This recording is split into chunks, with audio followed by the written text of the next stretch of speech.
हम gonadal hormones और इनके इनहिबिटर्स करने लगे हैं। गोनेडल हार्मोन एगोनिस्ट और एंटागोनिस्ट में सबसे पहले एस्ट्रोजन के देख लेते हैं। इसका जो सा हमारे पास एगोनिस्ट होगा वो एथिनाइल एस्ट्राडायोल होगा।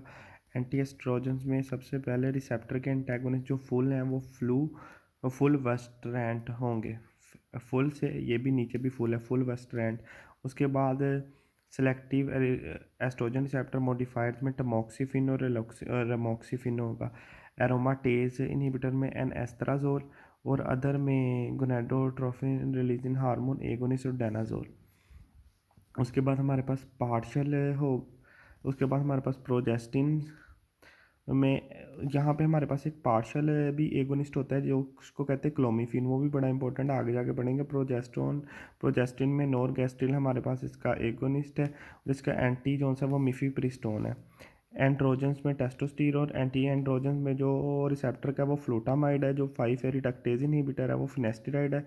सिंथेसिस इनहिबिटर कीटोकोनाजोल और अदर में आ जाता है गोनाडोट्रोफिन रिलीजिंग हार्मोन एगोनिस्ट। सबसे पहले एस्ट्रोजन देख लेते हैं। एस्ट्रोजन हमारे पास मेजर जो सा ओवेरियन एस्ट्रोजन होता है वो एस्ट्राडायोल होता है और इसकी लो अवेलेबिलिटी होती है, वो माइक्रोनाइट फॉर्म में होता है। हम इसको ट्रांसडर्मल पैच, क्रीम या इंट्रामस्कुलर फॉर्म में दे सकते हैं।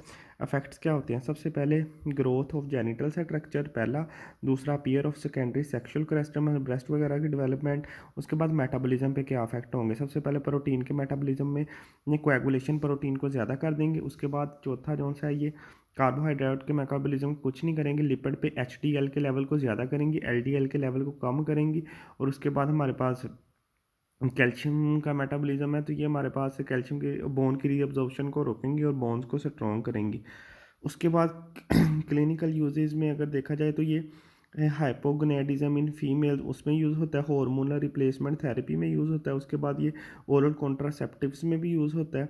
और हमारे पास जो जिनमें प्री मच्योर हमारे पास ओवेरियन फेलियर होता है, मेनोपॉज होता है या सर्जिकल रिमूवल होता है, उनके जो से होते हैं फ्लशीज़ या ऑस्टियोप्रोसिस को कम करने के लिए यूज़ होता है।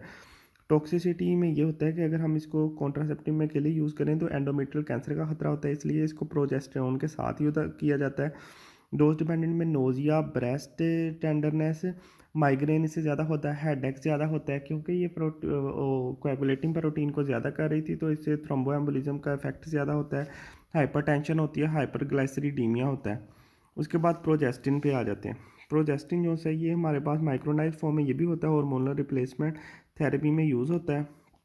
और इसके हमारे इसमें हमारे पास जो सा प्रोजेस्टेरोन है इसके इफ़ेक्ट देख लेते हैं। ये हमारे पास जी मेंटेनेंस एंडोमेट्रियम को स्टिमुलेट करता है और वो प्रेगनेंसी को मेंटेन करवाता है। दूसरे मेटाबॉलिज्म पे देख लें, मेटाबॉलिज्म में ये बोन की रिजॉर्प्शन को कम करता है, ठीक है। और प्रोटीन में इसका कोई इफेक्ट नहीं होता, कोएगुलेटिंग फैक्टर को ज़्यादा नहीं करता और डेपोजिशन ऑफ फैट करता है। ये 3 इफेक्ट करता है। एक तो मेंटेनेंस ऑफ प्रेगनेंसी, दूसरा हमारे पास हो जाता है ये डेपोजिशन ऑफ फैट और कार्बोहाइड्रेट्स के मेटाबॉलिज्म को करता है। उसके बाद ये हाई डोज में गोनाडोट्रोफिन को भी रोक देता है। इसके ये हमारे पास जो यूजेज हैं वो पीछे वाले होंगे। सबसे पहले ये हमारे पास ओरल कॉन्ट्रासेप्टिव के तौर पे यूज़ होता है, हार्मोन रिप्लेसमेंट थेरेपी में यूज़ होता है। और उसके बाद ये हमारे पास ओस्टियोप्रोसिस में भी यूज़ होता है क्योंकि ये भी हमारे पास रोकता है उसकी क्या उसको कहते हैं रिजॉर्प्शन को। टॉक्सिसिटी इसकी क्या होगी? ब्लड प्रेशर ज़्यादा होगा जी, उसमें डिक्रीज़ एचडीएल होगा। वो एचडीएल को बढ़ा रहा था, ये एचडीएल को कम कर रहा है, ठीक है। वो एचडीएल को बढ़ा रहा था, ये एचडीएल को कम कर रहा है। उसके बाद हमारे पास बोन डेंसिटी ही कम होगी और हमारे पास जी ओवोल्यूशन जो सी होगी। और जब हम इसकी थेरेपी टर्मिनेट करेंगे तो डिलेड ओवोल्यूशन होगी।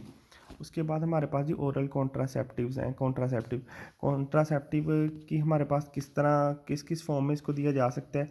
या तो ओरल हो सकता है या long acting injection, transdermal, intrauterine devices या वजाइनल रिंग। इनकी प्रिपरेशन किस तरह की होती हैं? 3 प्रिपरेशंस होती हैं। या तो हमारे पास जी एस्ट्रोजन प्रोजेस्टेरोन के इनहिबिटर हैं जो कि हम कॉन्स्टेंट अमाउंट में सारे साइकिल में देते हैं, उनको कहते हैं मोनोफेजिक।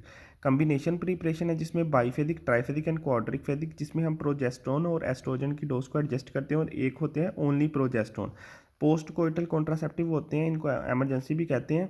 ये हमारे पास ना हम 72 घंटे के दे दें तो 72 घंटे के अंदर दे दें तो प्रेगनेंसी नहीं होती। इसमें हमारे प्रोजेस्टेरोन ओनली या फिर प्रोजेस्टेरोन एस्ट्रोजन या एस्ट्रोजन ओनली हम दे देते हैं। उसके बाद मैकेनिज्म ऑफ एक्शन ये है कि कि ये इनहिबिशन ऑफ ओवोल्यूशन करवाता है। प्राइमरी एक्शन ये है, म्यूकस ग्लैंड को, यूट्राइन ट्यूब को और एंडोमेट्रियम पे जो प्राइमरी इफेक्ट होते हैं ना, प्रोजेस्ट और जो हमारे पास है, वो प्रिपेयर होना होता है उसने, उसको कम करवाता है। और इस तरह से ये ना कॉन्ट्रासेप्टिव के तौर पे यूज़ होता है। उसके बाद हमारे पास जी हम हार्मोनल कॉन्ट्रासेप्टिव के तौर पे तो यूज़ हो गया, और इसके क्या क्या यूजेस होते हैं अपने हेड से याद रहे। एच से हिरचुइजा में यूज़ होता है, ई से एंडोमेट्रियोसिस में, ए से एक्ने से, डी से डिसेमिनोरिया में। इसके अलावा ये हमारे पास जी endometrial cancer, benign breast cancer में भी यूज़ हो जाता है। इफेक्ट जो है हम देख लेते हैं, हम डोज डिपेंडेंट इसके साइड इफेक्ट देखें। साइड इफेक्ट हम इसके यहाँ से देख लेते हैं। माइल्ड साइड इफेक्ट, जो लो डोज पे माइल्ड साइड इफेक्ट आएंगे वो breast tenderness, vaginal bleeding, weight gain, headache, nausea. Nausea, headache, weight gain, vaginal bleeding और ब्रेस्ट टेंडरनेस। मॉडरेट में हमारे पास ब्लड प्रेशर ज़्यादा, डिप्रेशन, एक्नी, हिरचुइज्म, लिबिडो और स्किन पिगमेंटेशन। सीवियर में हमारे पास आएंगे थ्रोम्बोएम्बोलिज्म, थ्रोम्बोफेल्बाइटिस। इन दोनों की वजह से हमारे पास एमआई भी हो सकता है, सर्वाइकल और ओवेरियन कैंसर भी। ठीक है, ये हमारे पास हो गया, आपने ये ध्यान से पढ़ लेना, ये बड़ा इंपॉर्टेंट क्वेश्चन है। अभी हम एंटी एस्ट्रोजन देख लेते हैं। SERM में सेलेक्टिव एस्ट्रोजन रिसेप्टर मॉड्यूलेटर्स। इसमें हमारे पास टेमोक्सिफिन आ जाता है। टेमोक्सिफिन का एंटागोनिस्ट एक्शन होता है ब्रेस्ट पे, इसलिए ब्रेस्ट कैंसर में यूज़ हो जाता है। एगोनिस्ट एक्शन होता है इसका बोन पे, इसलिए बोन रिजॉर्प्शन को कम करता है। लेकिन यूट्रस पे इसका एगोनिस्ट एक्शन होता है, तो ये हमारे पास एंडोमेट्रियल का कैंसर का खतरा ज़्यादा कर देता है, फ्लशिंग, थ्रोम्बोएम्बोलिज्म भी कर देता है। रिलोक्सिफिन का एंटागोनिस्ट एक्शन ब्रेस्ट पे होता है, इसका मतलब ये भी ब्रेस्ट कैंसर में यूज़ हो सकता है। लेकिन ये हमारे पास एगोनिस्ट एक्शन ही होता है इसका यूट्रस पे। बोन पे इसका एगोनिस्ट एक्शन होगा तो बोन रिजॉर्प्शन को कम करेगा, लेकिन इसका हमारे पास यूट्रस पे नहीं एक्शन होता वो एगोनिस्ट का। तो ये हमारे पास एंडोमेट्रियल कैंसर नहीं ज़्यादा कराता, ये एंडोमेट्रियल कैंसर ज़्यादा कराता है, ये नहीं कराता। फिर क्लोमिफिन है। क्लोमिफिन मैंने आपको क्लासिफिकेशन में भी बताया था, ये पार्शियल एगोनिस्ट है एस्ट्रोजन रिसेप्टर पे।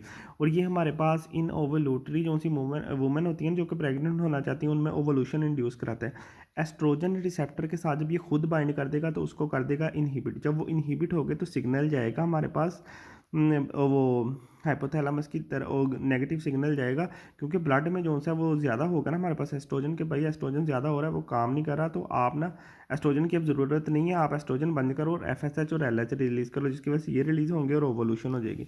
उसके बाद हमारे पास फ्लू वेस्ट्रैंड, मैंने फुल से आपको बताया था, फुल वेस्ट्रैंड जो कि फुल होते हैं, तो ये हमारे पास एस्ट्रोजन रिसेप्टर के एंटागोनिस्ट होते हैं, ब्रेस्ट कैंसर में यूज़ होते हैं। एरोमाटेज में एनेस्ट्राजोल, एनेस्ट्राजोल जो से होते हैं, ये हमारे पास कंपैरेटिव इनहिबिटर होते हैं एरोमाटेज के, और ये हमारे पास ये भी ब्रेस्ट कैंसर में यूज़ होते हैं। एनेस्ट्राजोल, लेट्रोजोल, ये डेनाजोल जो सा हमारे पास होता है, ये काफ़ी साइटोक्रोम 450 P450 एंजाइम को इनहिबिट करता है और स्टीरॉयड सिंथेसिस को कम करता है, और पार्शियल एगोनिस्ट भी है इन तीनों रिसेप्टर पे, प्रोजेस्टेरोन, एंड्रोजन और ग्लूकोकोर्टिकॉइड। और ये एंडोमेट्रियोसिस और फिब्रोसिस्टिक डिजीज़ ऑफ ब्रेस्ट में यूज़ होता है। उसके बाद गोनेडोट्रोपिन रिलीजिंग हार्मोन के एनालॉग और एंटागोनिस्ट, जो इसके एनालॉग ल्यूप्रोलाइड हमने पढ़ा, गोनेडोरेलिन, ये मैंने आपको उधर भी बताया था कि ये पहले तो जब एक्ट करते हैं पिट्यूटरी पे, तो ये शुरू शुरू पे ये अमाउंट इंक्रीज़ कराते हैं जो भी एस्ट्रोजन रिलीज़ हो रहा होता है, लेकिन कुछ टाइम के बाद जब ये एक्ट करते रहते हैं तो रिसेप्टर की डाउन रेगुलेशन हो जाती है। उसके बाद जब बॉडी के अंदर जो प्रोड्यूस हो रहा होगा हार्मोन हमारे पास एस्ट्रोजन, वो उस पर एक्ट ही नहीं करेगा, क्योंकि वैसे ही रिसेप्टर की डाउन रेगुलेशन हुई है, तो उसका एक्शन ये बाद में कम करवा देते हैं। मिफीप्रिस्टोन आप ये नहीं याद रखना है कि एंटी प्रोजेस्टिन है, और ये हमारे पास एबॉर्शन को इंड्यूस करवाता है 49 डेज तक, और इसको प्रोस्टाग्लैंडिन ई के साथ दें तो ये 90% अबॉर्शन को इंड्यूस करवा देता है। इसके साथ हमारे पास इसके क्रैम्पिंग, ब्लीडिंग और हमारे पास इसके और साइड इफ़ेक्ट जो से होते हैं वो होते हैं सीरियस इन्फेक्शन, सेप्सिस वगैरह। अब टेस्टोस्टेरोन, टेस्टोस्टेरोन जो सा होता है हमारे पास, ये मेल में प्रोड्यूस करते हैं टेस्टिस। टेस्टोस्टेरोन जो सा होता है ये प्रोजेस्टेरोन से डाई हाइड्रो एपी एड्रोस्टेरोन से हमारे पास प्रोड्यूस होता है। ठीक है, इसके बाद हमारे पास कुछ ऑर्गन में ना ये टेस्टोस्टेरोन डाईहाइड्रो टेस्टोस्टेरोन में यूज़ हो जाता है, जो कि हमारे पास which is the active hormone in host tissue, जो कि एक्टिव फॉर्म होती है। ठीक है, इसके बाद हमारे पास मैकेनिज्म ऑफ एक्शन देख लेते हैं। ये भी उसी तरह जाएगा सेल के अंदर, हीट शॉक प्रोटीन को अलग करेगा, जैसे ग्लूकोकोर्टिकॉइड्स नहीं करते, इसके इंट्रासेलुलर रिसेप्टर होते हैं, वो ये भी वैसे ही काम करता है। सबसे पहले इफेक्ट देख लेते हैं। मेल फीटस की नॉर्मल डेवलपमेंट के लिए यूज़ होता है। सेकेंडरी कैरेक्टर मतलब छाती पे बाल, भारी आवाज़ होना, उनके वो करवाता है। उसके बाद मेंटेनेंस ऑफ फर्टिलिटी करवाता है। उसके बाद हमारे पास ये आरबीसी के काउंट को इंक्रीज़ करता है, मसल मास को इंक्रीज़ करता है। क्लिनिकल यूजेस इसके क्या होंगे? एक तो हार्मोनल रिप्लेसमेंट थेरेपी में यूज़ होगा, जो इनको हाइपोगोनेडिज्म होगा। हाँ, आरबीसीज को ज़्यादा करवाता है, वेट गेन करवाता है। मसल वेस्टिंग डिजीज़ में भी यूज़ होता है, जैसे कि एड्स वगैरह में। मसल वेस्टिंग डिजीज़ में एक और भी हमारे पास यूज़ हो रहा था, शायद आपको याद हो, ग्रोथ हार्मोन एगोनी, जो कि सोमैटोस्टैटिन और लैनोट्रोपिन था। इसलिए जो से होते हैं ये एनाबॉलिक इफेक्ट की वजह से, मसल मास बढ़ाने की वजह से एथलीट भी इसको यूज़ करते हैं। अगर फीमेल इसको यूज़ करें तो विरिलाइजेशन हो जाएगी, मतलब उनमें मेल कलेक्टर आने लग जाएंगे, हिरचुइज्म इन लार्ज क्लिटरस और डीपन वाइट। अगर इसको मेल बहुत ज़्यादा यूज़ कर ले तो गायनोकोमेस्टिया, टेस्टिकुलर श्रिंकेज और इनफर्टेलिटी। और उसके बाद हमारे पास ये हेपेटोसेलुलर कार्सिनोमा भी कर सकता है। एंटी एंड्रोजन में सबसे पहले रिसेप्टर इनहिबिटर जिसमें फ्लूटामाइड आता है। फ्लूटामाइड, बाइक्लूटामाइड, निक फ्लूटामाइड, बाइक्लूटामाइड, नैलूटामाइड, ये हमारे पास प्रोस्टेटिक कार्सिनोमा में यूज़ होता है। और ये एंडोजीनियस जो से एंड्रोजन्स होते हैं ना, रिसेप्टर पे बाइंड करके उनका एक्शन कम करा देता है। 5 अल्फा रिडक्टेज इनहिबिटर में फिनेस्टिराइड है। आपको मैंने पहले बताया था टेस्टोस्टेरोन डाईहाइड्रोटेस्टोस्टेरोन में कवर होता है 5 अल्फा रिडक्टेज में। और ये हमारे पास जैसे ये और ज़्यादातर जो से सेल्स होते हैं हेयर फॉलिकल्स और हेयर फॉलिकल प्रोस्टेट सेल, वो डाईहाइड्रोटेस्टोस्टेरोन पे डिपेंड करते हैं एक्शन के लिए, एंड्रोजनिक एक्शन के लिए। फिनेस्टिराइड इसको इनहिबिट करता है 5 अल्फा रिडक्टेज को। और ये हमारे पास यूज़ कहाँ पे होता है? ये भी हमारे पास जी उसमें यूज़ हो सकता है, क्या उसको कहते हैं, प्रोस्टेटिक कार्सिनोमा में। उसके बाद गोनेडोट्रोफिन रिलीजिंग हार्मोन एनालॉग्स और एंटागोनिस्ट। एनालॉग का मैंने आपको पहले बताया, जैसे कि लिप्रोलाइड है। सबसे पहले ये जाएगा पिट्यूटरी पे एक्ट करेगा। जब ये एक्ट करता रहेगा, पहले पहले तो अमाउंट को इंक्रीज़ कराएगा, बाद में रिसेप्टर की डाउन रेगुलेशन हो जाएगी पिट्यूटरी पे। फिर नेचुरली भी जो सा हार्मोन आ रहा होगा गोनेडोट्रोफिन रिलीजिंग हार्मोन, वो पिट्यूटरी पे एक्ट नहीं कर सकता, जिसकी वजह से रिलीज़ नहीं होंगे।